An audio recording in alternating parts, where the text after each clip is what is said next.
어느 날 아침, 빛나는 태양 아래 산책을 하던 중 나는 문득 운동의 중요성에 대해 깊이 생각하게 되었다.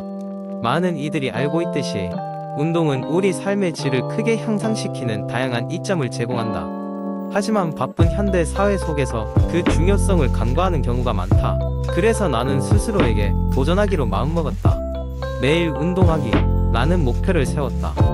처음에는 단순히 몇 분 동안 걷기였지만 시간이 지날수록 그 거리는 더 길어지고 운동의 종류도 다양해졌다. 매일 아침마다 일어나 양말을 신는 것처럼 자연스럽게 몸을 움직이게 되었다. 운동을 꾸준히 하면서 가장 먼저 느낀 변화는 단연 체력의 향상이었다. 버스를 놓칠까 걱정하며 뛰어가는 짧은 거리가 이제는 별로 힘들지 않았다. 또한 마음의 안정도 함께 찾아왔다. 하루가 시작되기 전에 산책을 한번 다녀오면 정신이 맑아지고 생각이 정리되어 스트레스를 더 잘 견디게 되었다. 이뿐만이 아니다. 운동 후에는 항상 기분이 날아갈 듯 가벼워졌다. 이는 과학적으로도 증명됐듯이 운동 중에 분비되는 엔돌핀 덕분이다. 엔돌핀은 우리를 행복하게 만드는 물질로 매일 운동이 나의 정신 건강에 미친 긍정적 영향을 느끼면서 나는 운동을 멈출 수 없게 되었다. 더욱이 운동을 시작한 후 나의 신진대사도 좋아져 생체의 리듬이 규칙적으로 변했고 그 결과 잠도 훨씬 잘 오게 되었다. 이런 변화들은 스스로를 더 사랑하게 만들었고 나의 자신감도 함께 상승하게 되었다. 그리고 나서 나는 주변 사람들에게도 운동의 중요성과 그 놀라운 혜택에 대해 이야기하기 시작했다. 친구들 중 몇 명은 나의 이야기에 감명을 받아 운동을 시작했으며 그들 역시 변화를 체험하고 행복감을 느낀다고 말했다.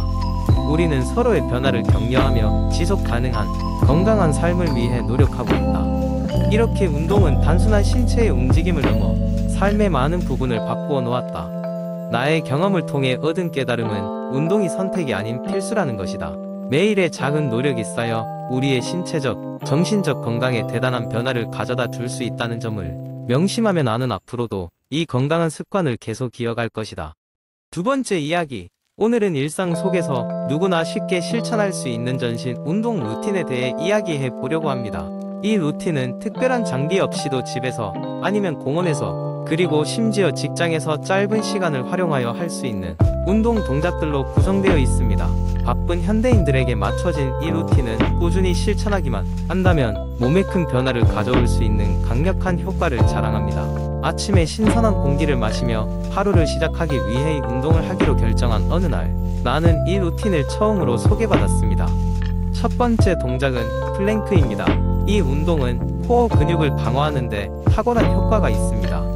운동을 시작하기 전 바닥에 매트를 깔고 팔꿈치와 발끝으로 몸을 지탱하며 자세를 잡습니다. 이때 중요한 점은 머리부터 발끝까지 일직선을 유지하며 엉덩이가 너무 올라가거나 내려가지 않도록 주의하는 것입니다. 시간이 지남에 따라 서서히 버티는 시간을 늘려가면 됩니다. 처음엔 30초 버티는 것도 힘들게 느껴질 수 있지만 꾸준히 하면 1분, 2분 그리고 그 이상까지 도전할 수 있게 됩니다. 두 번째는 스쿼트입니다. 하체의 근력을 강화하고 전신의 기운을 불어넣어 줍니다. 스쿼트를 하면서 앉았다가 일어서는 동작이 반복되므로 매일 걷거나 계단을 오르내리는 소비되는 힘을 길러줄 수 있습니다. 발을 어깨 너비로 벌리고 무릎이 발끝을 넘지 않도록 주의하며 힙을 낮추는 방식으로 최대한 낮게 앉아줍니다. 처음엔 10번씩 세트로 나누어 해보고 점점 횟수를 늘려봅니다. 꾸준히 하다 보면 하체뿐만 아니라 전신적인 피트니스도 향상됩니다. 세 번째는 푸시업입니다. 어깨와 팔, 가슴 근육을 단련할 수 있는 대표적인 상체 운동입니다. 이 운동은 초보자들에게는 도전적인 운동일 수 있지만 벽을 이용한 푸시업이나 무릎을 매트에 대고 하는 방법으로 쉽게 시작할 수 있습니다. 적당한 위치에서 손을 바닥에 대고 손목이 어깨 아래로 오도록 자세를 잡고 몸 전체가 일직선이 되도록 합니다.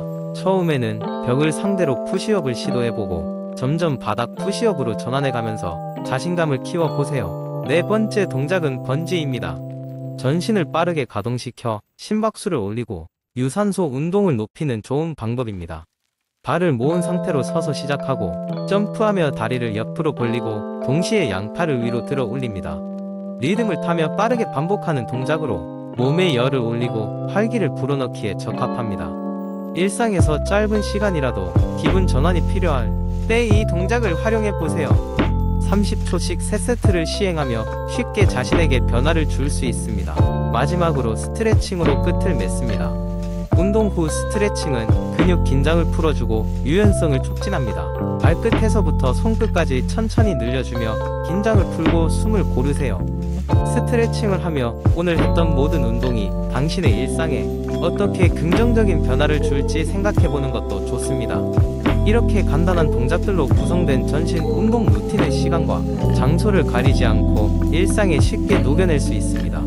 꾸준히 실천하면 체력 향상은 물론 에너지 넘치는 하루를 만끽할 수 있게 될 것입니다. 매일 조금씩 나 자신에게 투자해보세요. 그것이 곧 건강하고 활기찬 삶으로 이어질 것이기 때문입니다. 세 번째 이야기. 한때 깊고 푸른 산골 마을에 윤기가 흐르는 손을 가졌던 한 명의 허브 재배자가 살고 있었습니다. 그의 이름은 성민이었고 그는 자연적 치유 방법에 깊은 관심을 가지고 있었습니다. 성민은 어릴 때부터 약초와 온나무의 효능에 대해 할아버지로부터 배웠으며 그 지혜를 바탕으로 자신만의 건강 비법을 연구하기 시작했습니다. 성민은 면역력을 자연적으로 강화하는 방법에 대해 특히 관심이 많았는데 이는 그의 조부가 매년 겨울 독감을 피해 가신 것을 보고 그 이유를 알고 싶었기 때문입니다. 그래서 그는 할아버지의 비법 노트를 차근차근 뜯어보고 그 안에 담긴 자연의 가르침을 이해하려 노력했습니다. 비법은 단순했습니다. 할아버지는 매일 아침 일찍 일어나 해가 동트기 전에 마당을 가볍게 걸으면서 몸을 풀고 눈 녹은 물에 민들레 차를 우려 마셨습니다. 그리고 매 식사 때마다 직접 키운 마늘과 생강을 곁들였고 밤에는 발효된 계피차를 마시며 하루를 마무리했습니다. 성민은 이 모든 과정이 극도로 간소하지만 또 한편으로는 자연의 힘을 오롯이 받아들이는 과정임을 깨달았습니다. 이를 계기로 성민은 마을 사람들에게 자신이 밝힌 면역력 강화 비법을 전파하기 시작했습니다. 그는 사람들이 건강을 지키려면 무엇보다도 자연과 가까워져야 한다고 강조했습니다. 그는 말했습니다. 우리가 매일 먹는 음식이 곧 우리의 약이 됩니다. 자연의 힘을 빌리어 우리 몸 안에 면역의 요새를 쌓아 올려야 합니다. 회초리 같은 겨울바람을 맞으며 단단히 살아가던 마을 사람들도 성민의 조언에 조금씩 귀를 기울이기 시작했습니다. 그들은 아침마다 성민이 만든 민들레 차를 한 잔씩 나누어 마셨고 발효된 계피차를 통해 몸의 활기를 되찾았습니다. 이와 함께 산책을 통해 일광욕을 하고 가벼운 체조로 몸을 단련하는 등성민의 생활 습관을 점차 받아들였습니다. 이렇게 마을 사람들 모두가 자연과 더욱 가까워지는 삶을 선택하게 되었고 그 결과 마을 전체의 건강 상태는 눈에 띄게 개선되었습니다. 예전에는 겨울철이 되면 여기저기 기침, 소리가 끊이지 않던 마을이었지만 이제는 건강에 푸른 싹이 돋아나는 산골 마을로 다시 태어났습니다. 성민은 마을 광장 한쪽에 허브 정원을 조성하였고 그곳에서 그는 아이들에게 약초의 신비를 가르쳐주기 시작했습니다.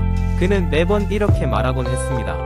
자연에는 모든 것이 담겨있단다. 우리 몸을 지키는 면역력이 아니라면 우리의 영혼까지도 건강하게 만들어주지. 그렇게 자연과 함께 살아가며 면역력을 강화하는 법을 안 아이들은 자라서 건강한 어른으로 성장해 나갔습니다. 성민의 이야기는 단순히 면역력 강화에 그치지 않았습니다. 그는 자연 속에서 진정한 치유와 행복을 찾는 법을 배웠고 이를 통해 마을 전체가 건강해지는 모습을 목격한 진정한 자연 치유사의 산증인이 되었습니다. 그리고 그의 미소에는 자연과 사람을 이어주는 조화로운 삶의 지혜가 담겨 있었습니다. 네 번째 이야기. 어느 아주 더운 여름날이었습니다. 태양은 머리 위에서 그의 맹렬한 열기를 쏟아내고 있었고 작은 마을의 한 가족은 집에서 여름을 보내고 있었습니다. 이 가족의 막내인 지호는 어느덧 방에서 게임에 몰두하고 있었습니다. 시간이 가면서 그는 머리도 아프고 몸이 무거워지는 것을 느꼈습니다. 그러나 지호는 그냥 덥기 때문이라고 생각하며 계속 게임을 했습니다. 지호가 많이 아파 보이는 것을 본 그의 어머니는 진료소로 데리고 갔습니다. 의사 선생님은 지호를 진찰하고 이렇게 말했습니다. 지호야, 너의 몸은 지금 수분이 아주 부족해. 하루에 최소한 2리터의 물을 마셔야 해. 지호는 충격을 받았습니다.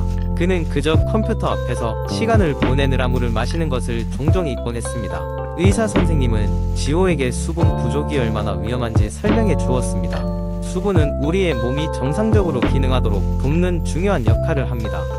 수분이 부족할 경우 탈수 증상이 나타날 수 있고 이는 두통, 현기증, 집중력 감소, 심지어는 더 심각한 건강 문제를 초래할 수 있다는 것입니다. 집으로 돌아온 지호는 책상을 정리하고 하루 1리터의 물을 꼭 마시겠다는 결심을 했습니다. 초기에는 잊을 때도 있었지만 매일 비슷한 시간에 알람을 맞춰 물을 마시고 물통을 눈에 띄는 곳에 배치하면서 서서히 습관을 들였습니다. 그는 물을 마시는 동안 자신이 더 생기있고 활기찬 것을 느꼈습니다. 두통도 사라졌고 게임에 대한 집중력도 놀랄만큼 좋아졌습니다. 물의 기적은 거기서 멈추지 않았습니다.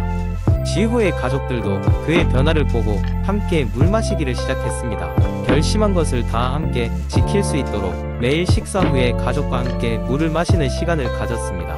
그들은 서로의 건강 상태와 기분 변화를 확인하며 물 2리터의 효과를 나누었습니다. 몇 달 후 마을에서는 건강과 수분의 날이라는 행사가 열리게 되었습니다. 여러 건강 전문가들이 모여 체험 부스와 워크숍을 열었습니다. 지호는 가족과 함께 참석하여 자신의 경험을 마을 사람들과 나누었습니다.